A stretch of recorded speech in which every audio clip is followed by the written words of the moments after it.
Hey everybody, thanks for coming out today to Flyleaf, a local independent bookstore.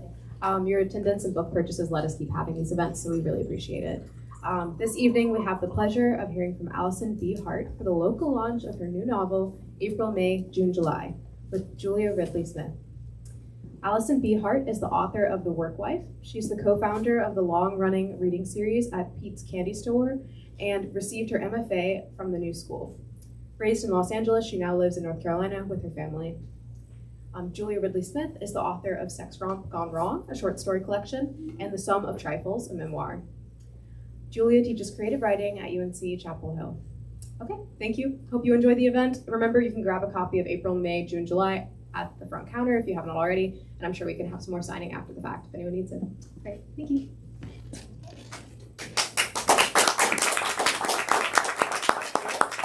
Thank you, Alex, and thanks to Flyleaf for having us.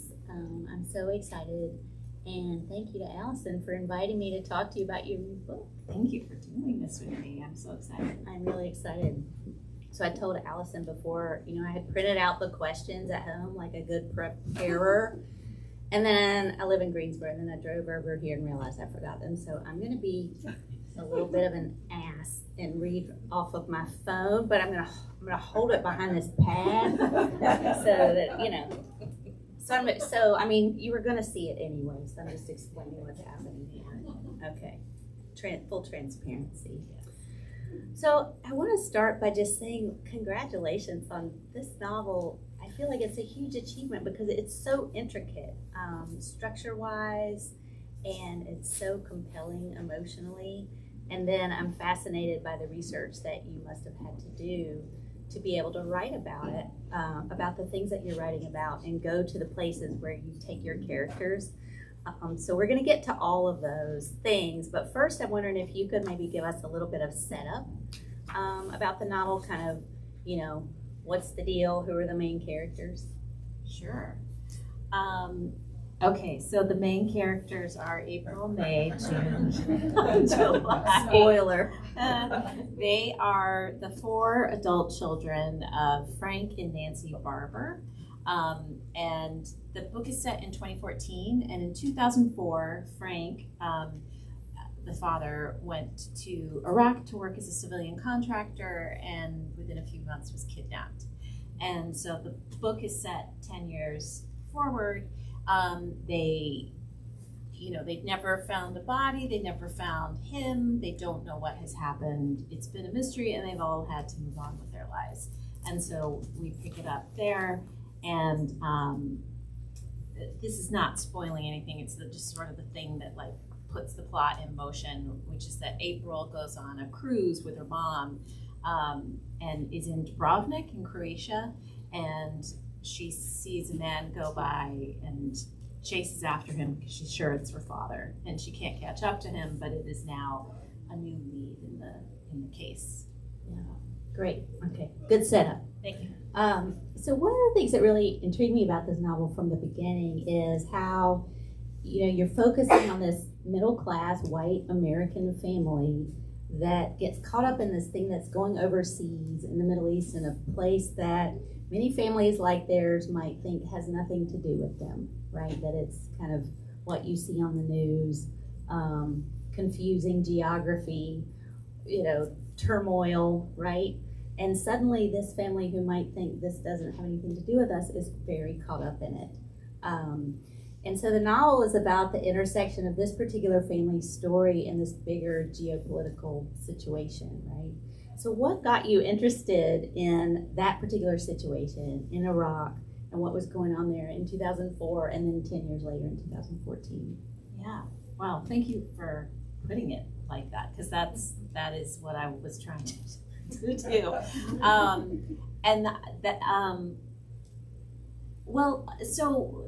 We have been, the U.S. has had troops in Iraq my entire adult life.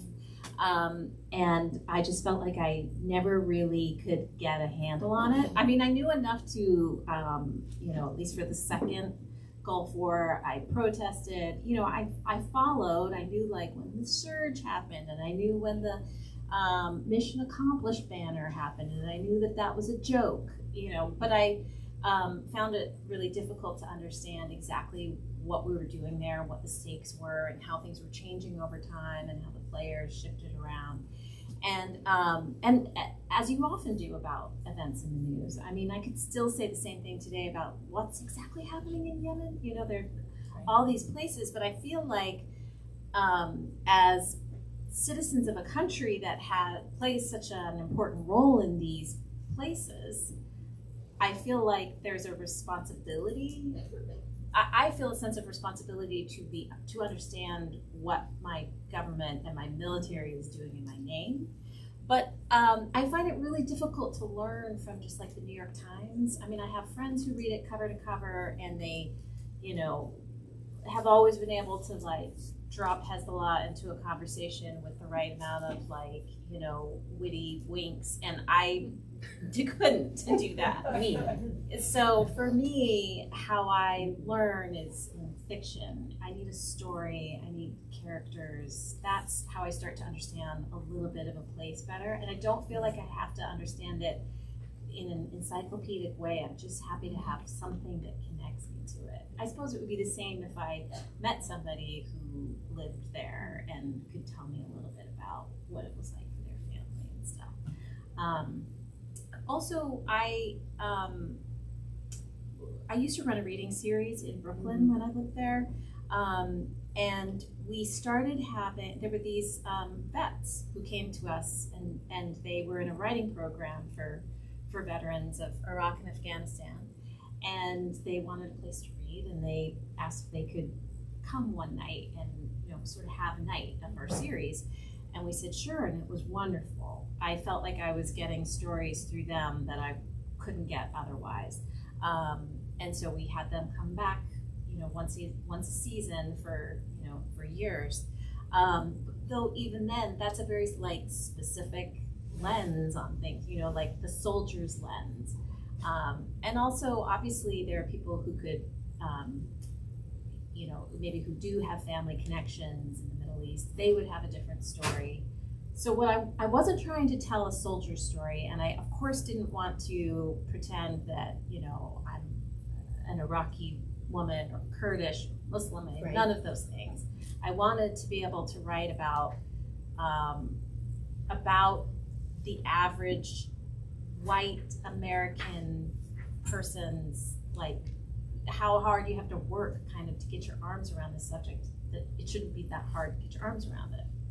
Yeah, and I think you do a great job throughout the book of like delivering enough information about the place and about the conflict that is helping me kind of follow, you know. And I'm going to get back to the research question a little bit later on, but as I was reading, I was thinking about, so Alison and I were part of a panel earlier this year when I had a debut for my book. And I remember you saying in that conversation that you're always interested in where people's money is coming from, right? That was you, right? Yes. Okay, there were two other people there, so it would be confused. No, that was me, for sure. And I was thinking about that because, of course, you know, the reason Frank is in Iraq in the first place is because he has taken this job that is going to pay him. He's got 4 kids to support and a wife. And so that idea of not only the personal connection for this family to this is where their money is coming from, but you've managed to tie that to these bigger ideas of, you know, how in our systems we look the other way about where our money comes from.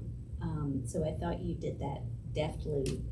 I want to ask you if you might want to go ahead and read us the pages that you plan to read, because I think it'd be give us a good flavor and kind of set up this spot, and then I want to get more into talking about the siblings. Okay, sure. So this is a scene from April's point of view. April's the oldest daughter, and this is right after she has chased that man through the streets of Dubrovnik and lost him. And so she goes back and she finds her mom, and they're walking back to their hotel together. And she's decided she's not going to talk to her mom about it because she doesn't want to put her mom through it until she really knows what's happened. But for setup, I do need to tell you what a couple of people's jobs are, so it won't fully make sense. April's a lawyer. Her sister May works as a zookeeper, and her mother, Nancy, is a dental hygienist.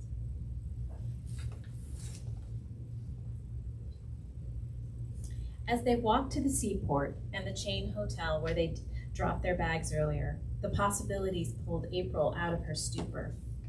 Her father, alive, seemingly healthy, safer than she pictured him in her nightmares, taking a brisk stroll on a spring afternoon. And the timing, was it a sign? Junie's wedding was less than 2 months away. What if April could bring him home in time to walk her sister down the aisle? The Suits, those cautious, tight-lipped, painfully unhelpful government men who'd been with the family in the first days of his disappearance, wouldn't have sanctioned this kind of magical thinking. But so what? What was it May had said when, after 4 months without contact from the kidnappers, the Suits told the family to prepare themselves? "Fuck you," she'd said, jabbing her finger at the first suit, then rounding on the others like she was in a shooting gallery. "Fuck you, and fuck you, and fuck you too." Alone at last in her room, April collapsed into tears. Her father, after all this time. She sat on the bed, her head slumped forward. It was too much to keep this secret, too hard to believe her own eyes. If only she could have looked him in the face. April rubbed her nose with the back of her arm. She had to talk to someone, and here, again, was the problem at the center of her life. She didn't know who to call. Of everyone, Ross knew best the toll the last 10 years had taken on April because he'd paid the price too. Frank's sudden disappearance had marked the beginning of April's withdrawal from their marriage. It had happened in fits and starts. They went weeks without talking about anything but the kids and work. Then Ross would get a sitter, and she'd force herself to think of the little things, smile at him over tapas, tell him the funny joke she'd heard. But these were surface things. She didn't know how to tell him that inside she felt like helium, heady, inert, drifting away.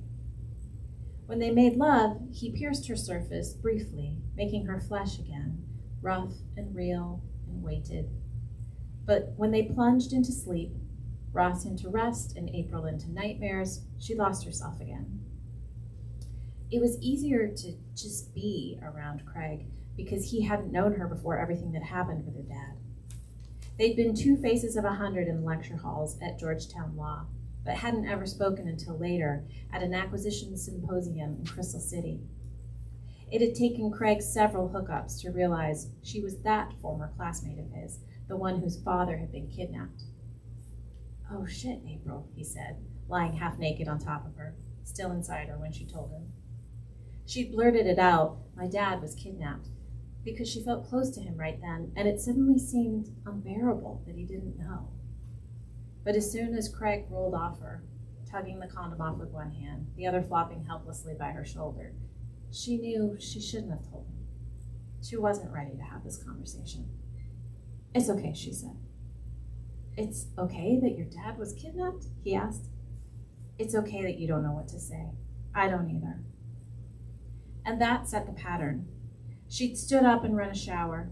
The blast of water had drawn a curtain of sound between them, and from then on she made sure to keep a scrim between her time with Craig and her actual life.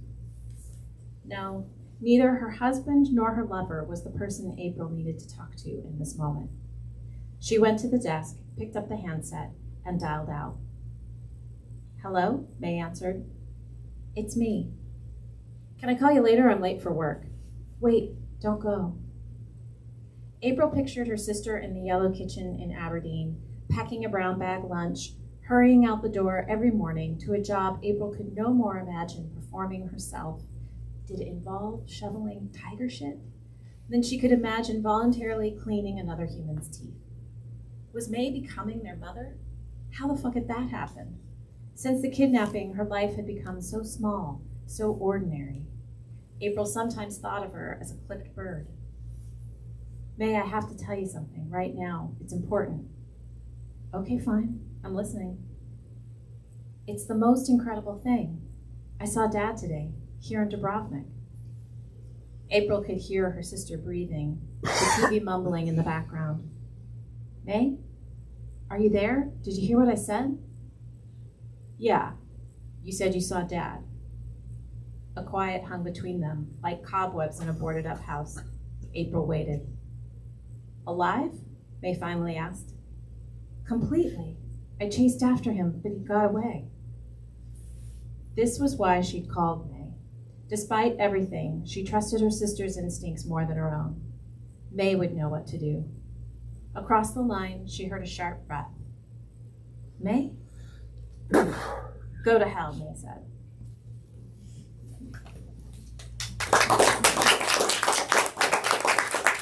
I was so glad when you said that was the part that you wanted to read, because I feel like it's kind of it's the gun going off for the race, kind of, for the siblings to then start to investigate what happened to their dad.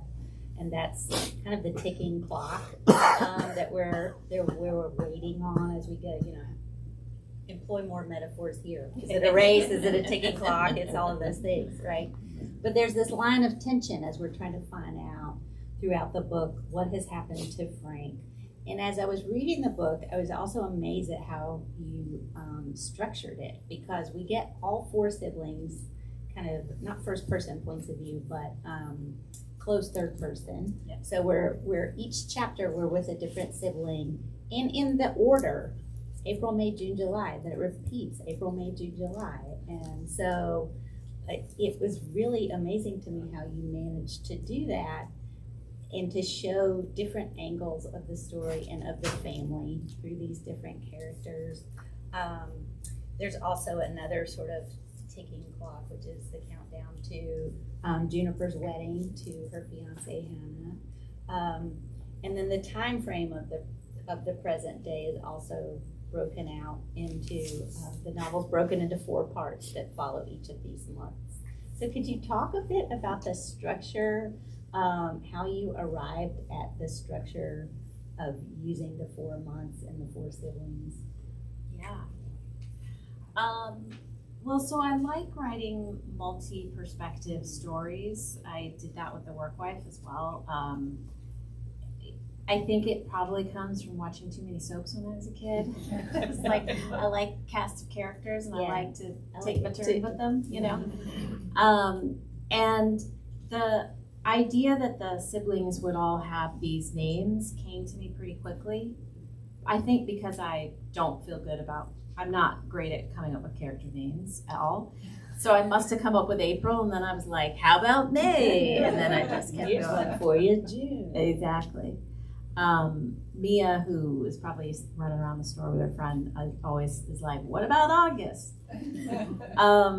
So I knew early that there would be these names and that I would be rotating. And I just didn't know how you could do it if you weren't. It just is too difficult. Everybody's shared understanding of those words is that they go in this order. That's right. So with The Work Wife, I didn't give myself any constraint about what order I would rotate through the characters, but with this I knew I had to.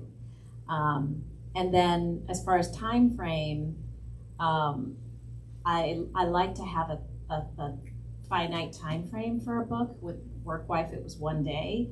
And so it just sort of felt like this was going to make sense too, to start with the month of April. What am I going to do? Just like September? Come on. Yeah, right, of course. And it seemed like that would be enough months for some stuff to shake out with them. And, June is often a wedding month, so that felt like that would work in there. So, I don't really know how I made the plot work except that I just always understood that I couldn't do it any other way. So I was going to have to unravel the story in that order. And so if it was Juniper's time to come and take the stage, something important had to happen in her chapter, right? So. And that's what I was so amazed by, is that every time, it never seemed forced. Sometimes a structure of a novel can feel a bit creaky when it's so obvious what the structure is. And I never felt that. It was always like, okay, wow, like what? Now we're going to get a new chapter of the story from this next sibling. So each of these four main characters is dealing with some pretty serious personal or emotional problems that are connected to their reactions to their dad's kidnapping, right? So when we meet them, they have had 10 years that they've been sort of under the stress of dealing with all the emotions connecting to that. And they are not dealing in very healthy ways with their stress, right? No. And who does? I don't know. So April, the lawyer, is having an affair, as you mentioned. May, the zookeeper, is struggling with depression. June is drinking a lot. And July, who's the little brother to the three sisters, often feels left out of family things, and he's also sort of struggling with his crush on his roommate.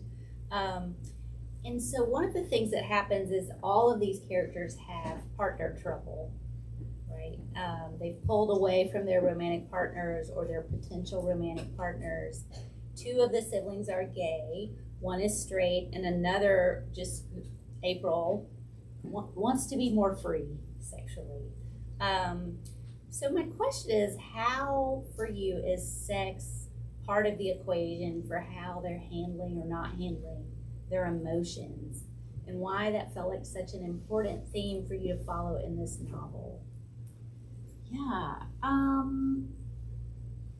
Yeah, good question. I don't know. I can blather a little bit while you think about it. I mean, I guess what I was thinking is that if I'm thinking about a novel where four siblings are going to look for their dad, I didn't expect there to be so much sex in it. And I wasn't disappointed, don't get me wrong, but it also made a lot of sense, right? Is that in that passage that you read, when she's talking about sort of feeling like coming back into her body, I think when something that's so grievous and strange happens, like your dad being kidnapped in a foreign country and you don't know what's happened to him, you must feel like you're in a surreal plane, And so maybe that makes a lot of sense for them to be coming back into the body.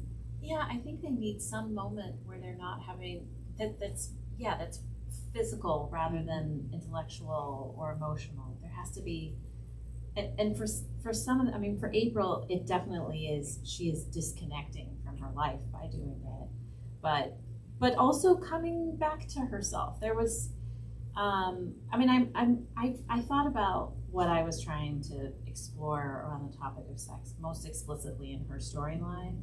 And I think for her, there was something there was a path I think she felt she was on in terms of trying to understand herself and how she was built and what she was looking for in this life.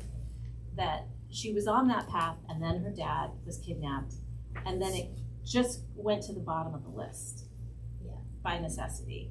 But it went kind of underground. It didn't disappear, it just went underground. And so she's still grappling with it, and unfortunately it's just coming out in these like sideways ways that she's not really proud of and aren't sustainable for the long haul, but she still has those questions. So that was kind of what was happening with her, but yeah, I think for everybody, I think also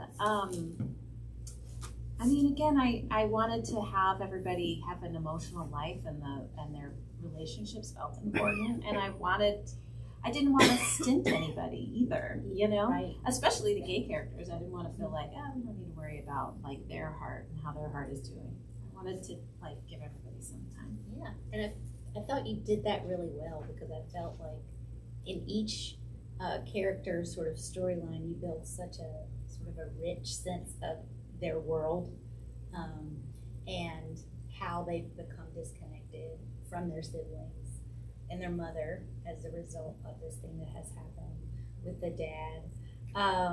And so, it felt to me like this is really a novel that's about kind of figuring out how to find your way back to connection with the people that you love, whether that's your siblings, your parents, your children, your lover, friends, whoever. And part of the reason that they're feeling disconnected, I think, is that from I think all of the characters, if I'm not mistaken, there's a moment where somebody realizes, oh, that Frank, that was your dad, right? So it's like that's part of their identity that they can't get out from under, is being tied to this sort of traumatic story.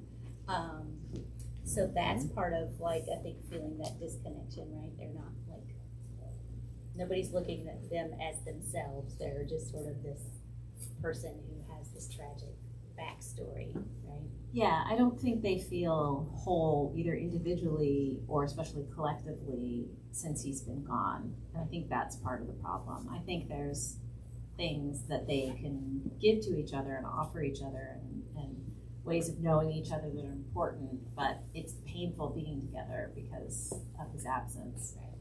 And they've all kind of withdrawn in their own ways, and that's playing out in these various scenarios, right? So I was just wondering if you had that sort of emotional trajectory in mind as you were writing the story.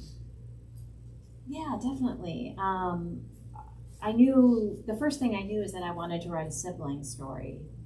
And I have, many of you know me, so you'll know, but I have 2 older brothers. So first of all, I just did not want to write about older brother's little sister, so I flipped it.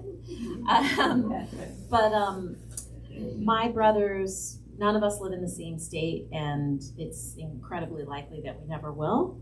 And my parents didn't live in the same state as their siblings either. My parents were English, and they came here, and their families were scattered. So that's really baked into my, like, family structure, is that we're all scattered. It's easier to hold together, I think, for my brothers and I than it was for my mom and her parents. I mean, when my grandfather died, my mom found out from I'm spacing on the word. Like a telegram. Is that the word? Yeah. Oh, there was a little telegram left on the front door, and they never used the front door, so it took a few days to find the telegram sitting there. That's sad. So yeah, that was in the 60s, but you know, so thankfully we have all these like modern ways of staying connected, but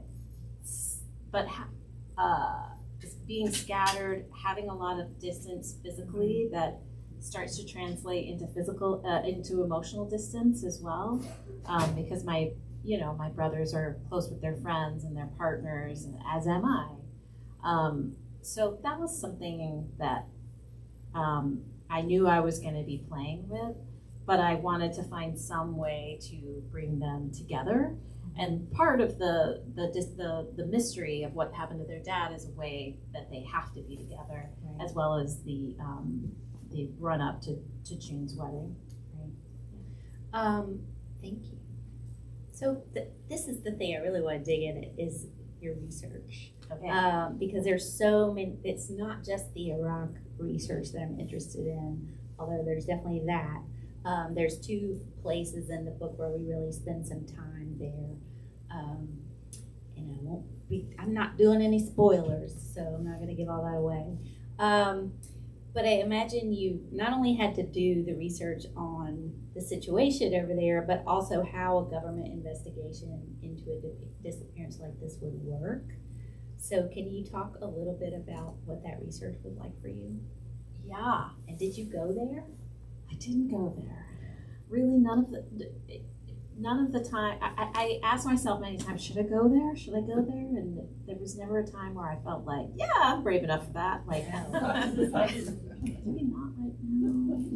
So I didn't go there. Sometimes I can't even go to Harris Teeter. So I have respect for you even considering it. So there was a lot of, just online research and reading books, and I read a lot of nonfiction books about what was happening over there. I had picture books of places over there that I was looking at. I also, when I started working on this, I was doing a freelance job for a law firm that did risk management.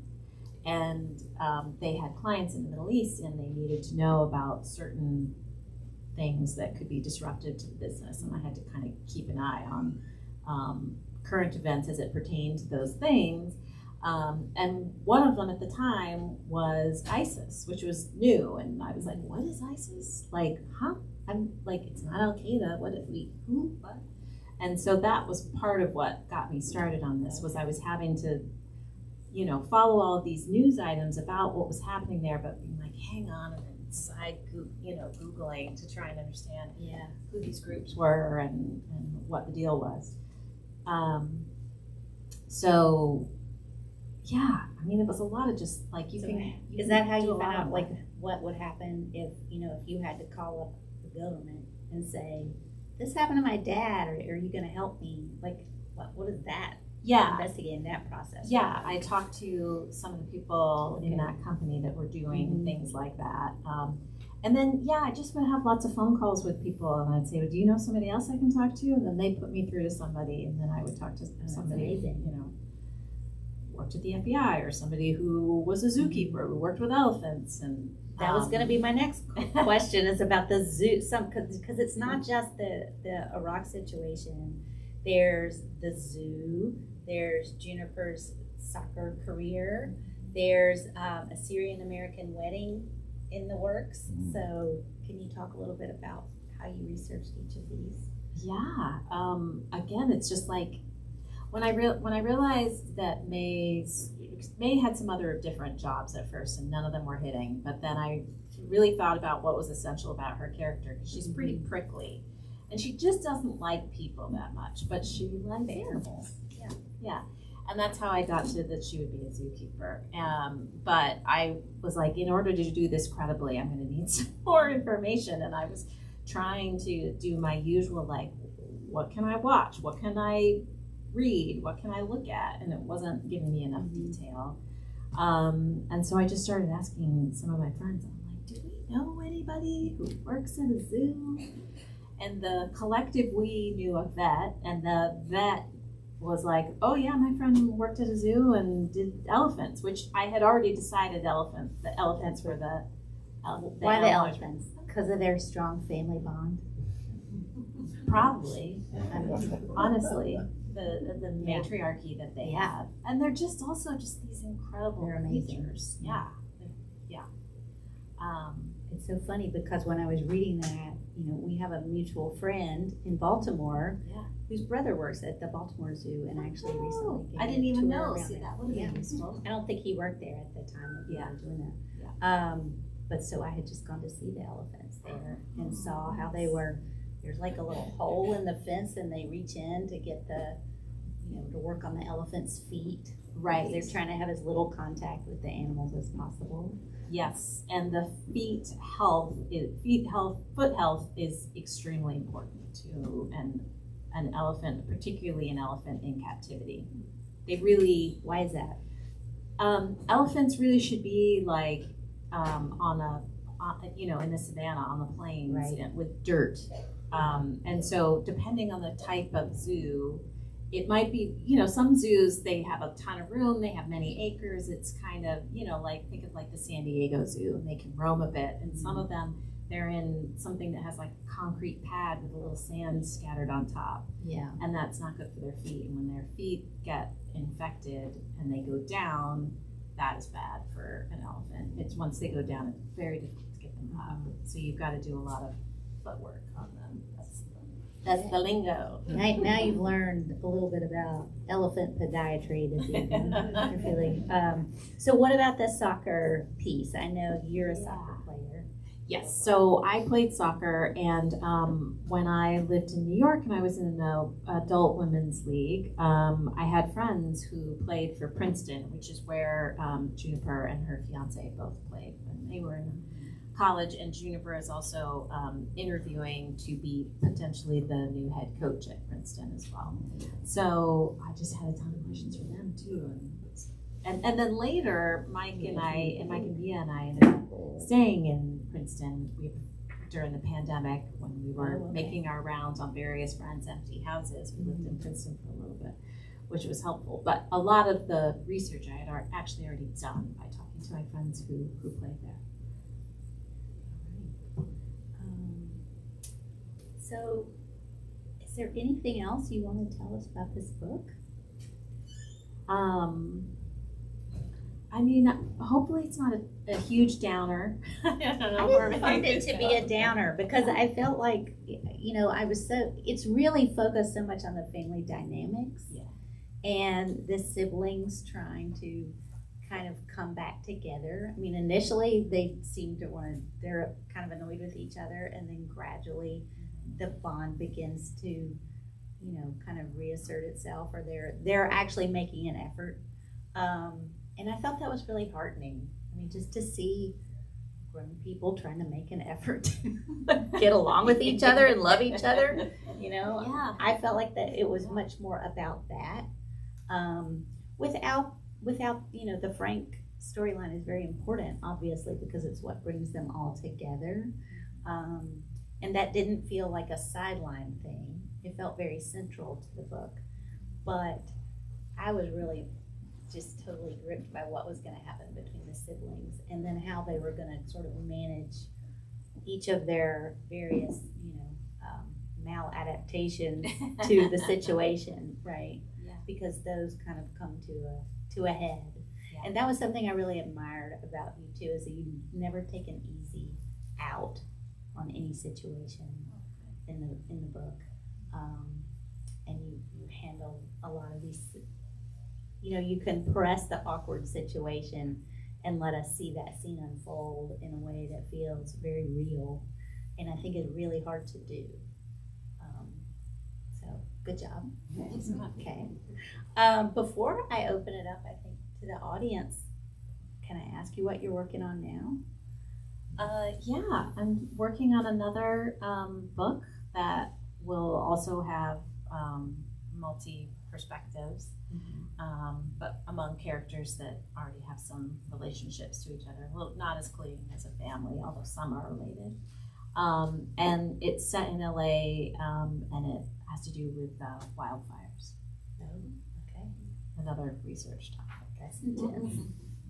Is there anything you're reading now that you wanna plug? Sure, I'm reading James. Have you guys read James? On the list. Yeah, Yeah.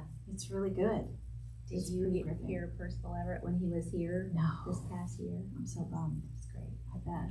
Yeah, I didn't read Huck Finn either, so it's been kind of interesting reading it without that. I don't mind. I don't you feel don't mind. I don't feel like you need it. I'm sure it adds a lot. You could read it if you wanted to I could, later. but I kind of like James's point of view. Great.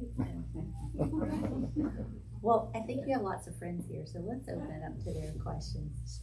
Yeah. Questions from the lovely audience? Yes. I'm curious why you picked 2014.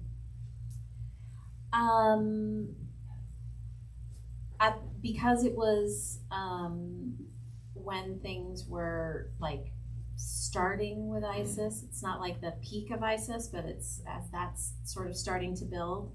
And it's also, if you work back 10 years, that's when there were a lot of kidnappings happening too. It's around the same time when, some kind of gruesome kidnappings were happening. So, 10 years. Anybody else? So I was just wondering if you're the kind of writer how you identify a topic or a subject or a focus for what your book is going to be about. Some people already know how the book's going to end, and they think of writing the book to get to that point. Are you that kind of writer? In this case, did you already identify what was going to happen at the very end and then work your way through it? Somewhat. I mean, it's not like I have a dream one night and I wake up and the whole story's there. It doesn't happen that quickly, you know? But I figured there would be these 4 characters. Then what happened was I couldn't see the dad in my head. I could see the characters, I could see their mom, but I couldn't see their dad. And so then I thought, maybe that should be part of the story. Where did the dad go? Where is he? Like, not just like, why is he not in my brain, but like, where are the places he could be? Right. And then I think probably because of some of the work that I was doing, that's where I landed on kidnapping. And then once you know somebody's been kidnapped, well, now you have a mystery you have to solve. And then you sort of have to decide, I think, well, for me, my brain, I need to decide pretty early, like what I think my thesis is on what happened, and then start to map out and work towards it. So there's the whole thing of like, are you a plotter or are you a pantser? Like, do you like just fly by the seat of your pants with the storyline, or do you have an outline? And I'm sure when I was younger, I was a pantser, but now that like I don't have the brain power anymore. I can't hold it all in my. I don't have the memory. I need an outline. So yeah. Well, if you're outlining, were there places where you still got surprised in the middle and you had to kind of take a new path? Sure, and there's also parts where there's how many drafts did I do of this? I don't. How many? We want to know. I want to say it was. I'm trying to remember. I'm trying to picture the file name. I think it was about 20. Oh my gosh. So, Wow. you go over it and you Yeah. go over it. You do sort of like your best like idea of what you dream in your head, but then there's parts where it's still kind of gluggy in places, and you just kind of keep going back over it, and it's like a corset that you're tightening to get it like really cinched in the right places. And sometimes that's cutting things, but sometimes it's adding things, and you're like, we just need more among the family here. So like a scene that I added is a bridal shower because all the family can be together.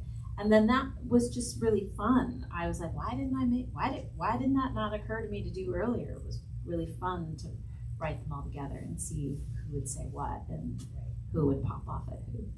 So it's usually those kinds of surprises. Yeah, great. I have a question. I know you belong to a group. I mean, what kind of pressure did the group put on you to defend your story? Oh, good idea.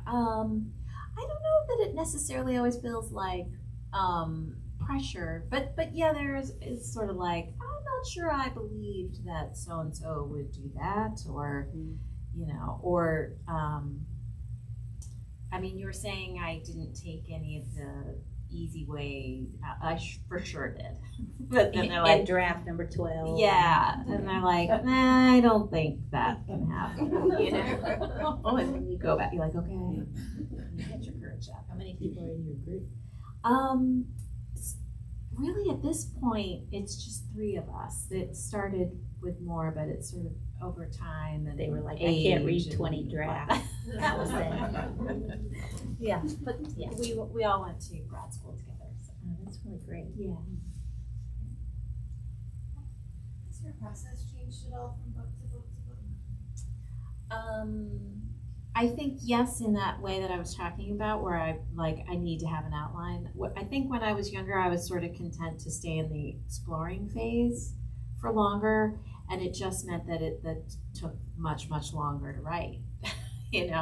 I would write all these scenes that were helping me figure out how a character was made, but then oftentimes I'm like, I don't even know how to use it. And like, there's a certain amount of that that's good. It's telling you who this person is and what their backstory is, and you need to know that. But at a certain point, for me, I feel like I need to just figure out what scenes do I need, or what scenes do I already kind of know are going to be there. Like at some point there's going to be this fight, or at some point this person's going to lie to that person. And it doesn't, I guess I'm also more content to write out of order now. That's probably something that's changing more, is writing out of order. Just write, because I will feel satisfied that I wrote something that I think I will use, even if I don't fully know what all the stakes are. Because I also know I'm going to have to rewrite it a few times anyway. So I'm not trying to have it be perfect. I'm just trying to have it be a scene that like stands on its own legs a little bit. And what is your process? Are you an early morning writer? Do you write in the cracks of life? Do you have a set routine? I always say I write whatever time is going to make me cry the least. Just because I've been doing it long enough that like different stages of my life, like sometimes like I'm already up in the morning, that'll be my time. And then other times it's like if I have to get up early, I'm going to die. I'm going to write in the evening or what have you.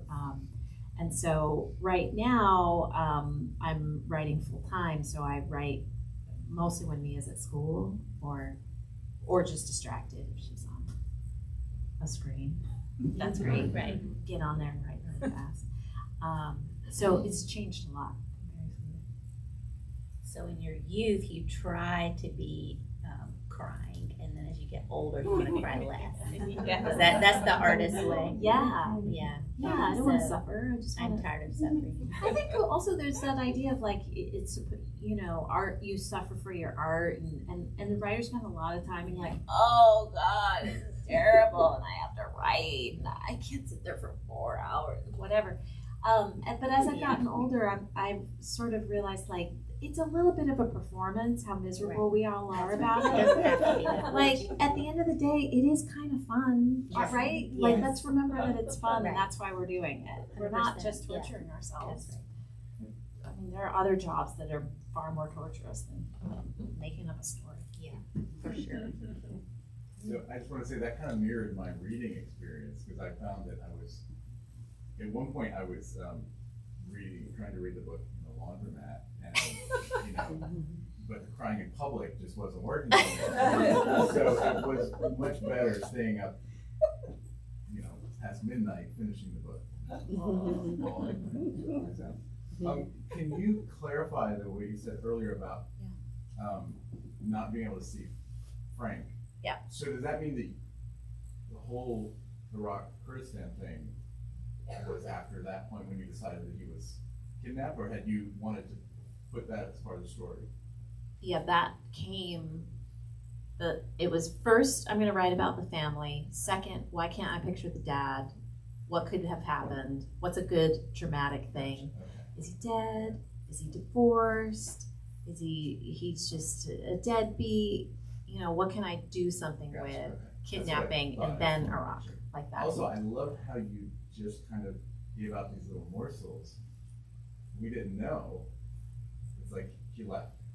And I imagined, first I imagined he died, and then I imagined that he left the family, abandoned them.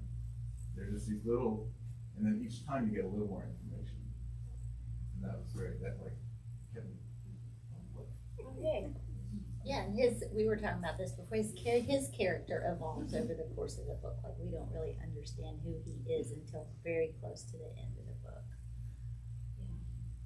So well done, you. We have time for one or two more questions, and then I think we wrap up. Yeah. Anybody else? Burning question for Al? Where is this at? Is it in North Carolina? No. I heard you say Aberdeen. Yeah, Aberdeen, Maryland. Oh.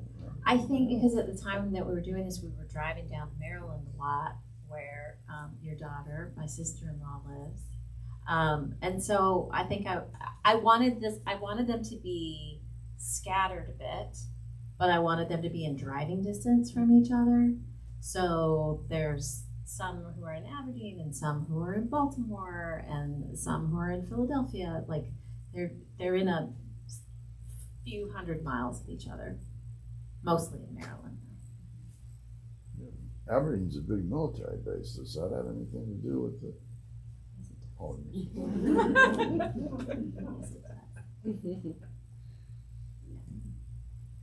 Anyone else? Yes. So I'm a big indie rock nerd, and I love the meet cute with Juniper and Hannah with the bands. Yeah. And you stumped me. I'm like, who is So Kills? Yeah.